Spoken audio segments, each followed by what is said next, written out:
Here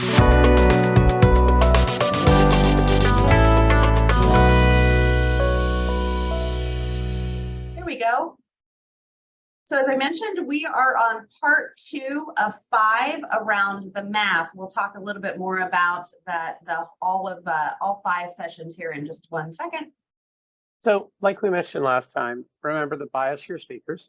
Shelley and I are partners, and through the Southern California Institute, we put on over 200 programs a year on legal, financial, and tax technical and counseling from an hour long to 5 days long. Founders Group is our value acceleration firm, which you're going to see stuff on today. We help business owners with, do I keep and grow my business, or do I transition it to my family, my employees who are like my family, or a third party? Do I do it in whole and part, or now or in the future, or a combination of those? We help businesses prep for the transition. And that's Trezary Mancini. We're lawyers that started it, from the start of it all. We help successful families and business owners get to the heart of highly relevant matters, and B, resolve messes in 3 areas: integrated tax and estate planning, business succession from the legal side, and family governance counseling, which is family business conflict. So that's our bias and how we get paid. So a quick review of the last presentation we gave, which was the anatomy of choice. In the anatomy of choice, you learned That's where it starts. Yeah, that's the first step of our process. If you notice, the next 3 steps look like the gates to the value acceleration methodology, the EPI. We put a piece in front of it of how do you get a client to yes? How do you get them from uninterested to somewhat interested to yes? Let's go to a triggering event. We talked to in the last person. Sorry. I'm sorry, Joe. Not a problem. This is about the pre-engagement, right? As Joe mentioned, this is before the EPI starts with the value acceleration methodology with Discover. For us, we give almost as much credit to the pre-engagement side of things as we do to the actual engagement itself. And so that was the first conversation that we had. It was all around that anatomy of choice and causing that pre-engagement, and really looking at what are the 5 limitations to progress, or what are the things that an owner needs more clarity about. We shared in that first presentation that you can, we have an owner that can take a 5 to 10-minute survey to gain more clarity. It's a dichotomy type of survey where they have to answer yes to this or yes to this. And sometimes they don't like to do that. If you would like to test that, here's an opportunity to do that. You can just text that code EPI-5 to the number 858-256-1165 that is right there. And this is just a little bit of instruction on how to do that. You enter your name, your email address, and then it'll give you a link to go off and take that survey so that you can then see what those email results look like and how helpful that email can be to driving the next part of the conversation. So inside of that, for the anatomy of choice, it was how to get a client to start to listen in a way that they need to engage you. A 5-part questions drives to an online survey that gives you and them exact language or items that are important to them to talk about, to have them say yes to the triggering event. We're now going to have a conversation over the math. What is a conversation you can have with a client, that causes them to say, yep, that's my problem, or yes, can you help me conquer that? So let's go on to the next slide, Shell. So it's number 2 in our 5 limitations to progress, and what we talked about before, the missing math around the real number. Most business owners will say, Joe, I get X amount of business and salary per year, plus Y in benefits for a total of Z. If I sell my business through you guys, I get an offer of this big number. Then in due diligence, they knock me down on my number. Then the cost of sale knocks me down. And then the ever-loving taxes, depending on what state I'm in or federal, knocks me down to a net proceeds. I give the net proceeds to my financial advisor. They invest it for me, and they tell me it's somewhat aggressive, but somewhat conservative, all these words. And what I get, Joe, is half or 2/3 of X, not even Y, not even close to Z. So why would I do that? I'm just going to keep my business, take the extra cash flow, and in 5 years I can burn it. So that's the math that they're stuck with. So how do we solve for the math?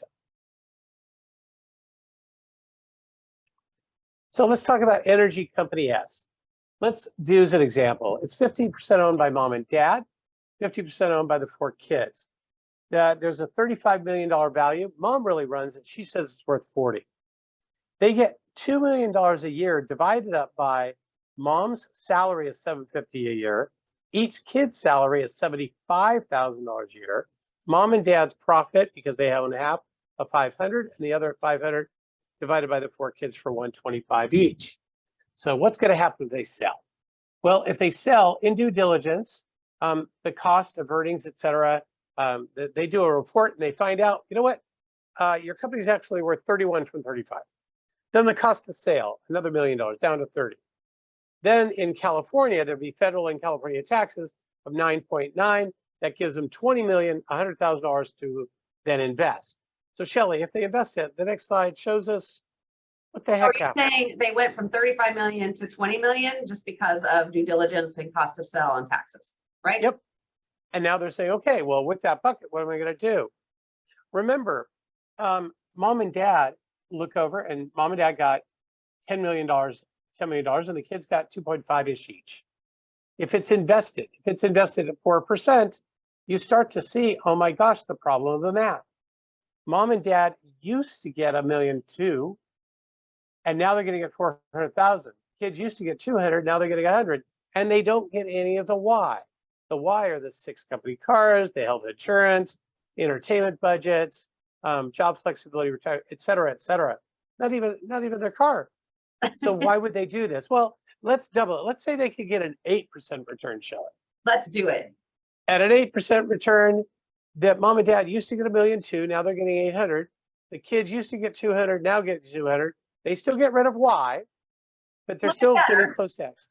And mom and dad are saying no risk at 800, and then the financial advisor says, well, at 8% return, there's some risk here. Absolutely. So do they do it or not? There is no guarantee of that 8%, right?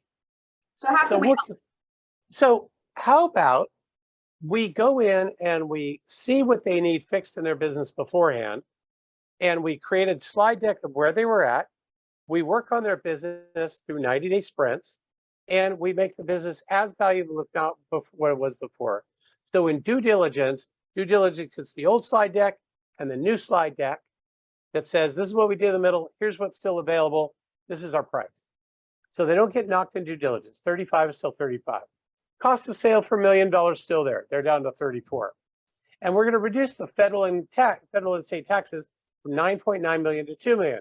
So that 34 goes to 32. They still don't get all the money, but they get 32 out of 35. It's like what, 12 million better or something, 11 million better. So, but it's going to be about that ever-loving cash flow. Absolutely. So what's going to be the cash flow at 4%? Mom and dad go from $1.2 million a year to 800 at a conservative 4%. Wait a second. I think I just gave you the wrong slide. There we go. Oh, sorry. So mom and dad at 4% are going to go from $1.2 million to $600,000 a year, less than what they wanted, but no risk.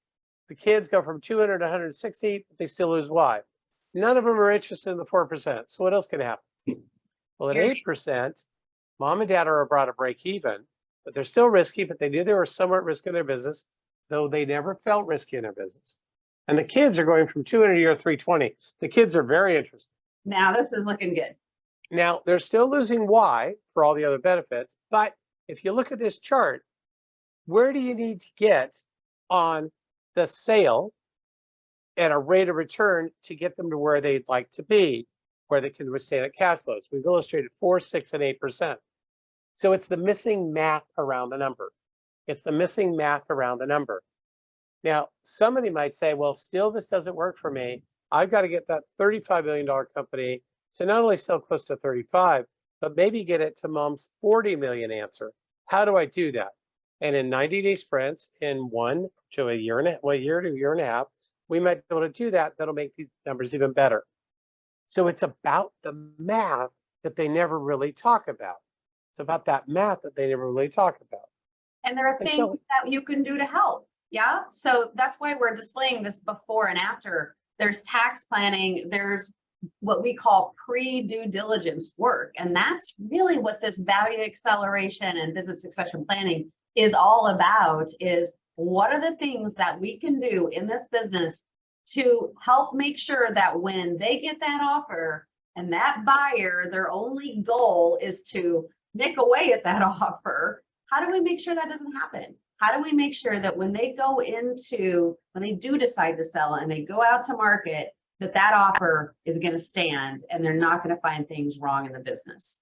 So that's really what business succession planning is about. And if you're not having the math around the conversation about the tax savings and the due diligence prep, you're not really talking about good business succession planning. now, if you can mention to the client that there are things we can do in the business to keep its value at sale so you don't get dinged due diligence or increase its value, the business owner understands that. It's more than just increasing revenue and decreasing costs. There's something else. And then you can also have the conversation about solving for the tax burden. You can solve for the cash flow issue, because this is not about a bucket of money. It's about what the bucket of money does, because the business provides life for them and all the people they are servant leader to. Is this bucket going to be able to do it as well? And then the next slide, Shell. We will talk in the next segment about advanced estate and tax planning. You'll hear that this is the top 70% of the legal, financial, and tax strategies, that we utilize at Struzari Mancini and for Founders Group. We used at Struzari Mancini in calendar year 2022. The next 30% would take 10 more pages. So to quote one of our friends, Simon Singer, how do you time, combine, and sequence? How do you time, combine, and sequence these things in a way that saves that tax from the sale, also offers some credit protection, also offers some income tax planning for the future, and also offers estate tax planning, all in one, under these financial planning goals. The next slide, Shelley. So remember, like Shelley, that business owner says to you all the time, right now I'm taking X out of the business in salary plus Y in benefits for a total of Z. If I do that, I sell with you. If I sell with you from this business I've got, I'm going to get this big old offer. I'm going to get cut in due diligence, cut in cost of sale, cut even bigger in taxes. Next proceeds, if I invest that money with my financial advisor, I get half to 2/3 of X. Why would I do it? If you'll notice, I said that the exact same way because I say it all the time. He says You it all. should have you should have a phrase just like that you can say it in a large presentation group, in a small meeting, with an advisor, with a client, with a group of potential clients, just that simple, that has them say, that's my problem. Because when you tell them you understand the problem, they assume you know the solution. And the solution is not to reduce the cost of sale, which is what they're all trying to do. That's minor. It's remove the due diligence knock or increase the value of business and reduce the taxes to produce the cash flow they need. Always. So in the next one, we're going to talk about advanced tax strategies. Thank you guys so much. Look forward to seeing you at the summit.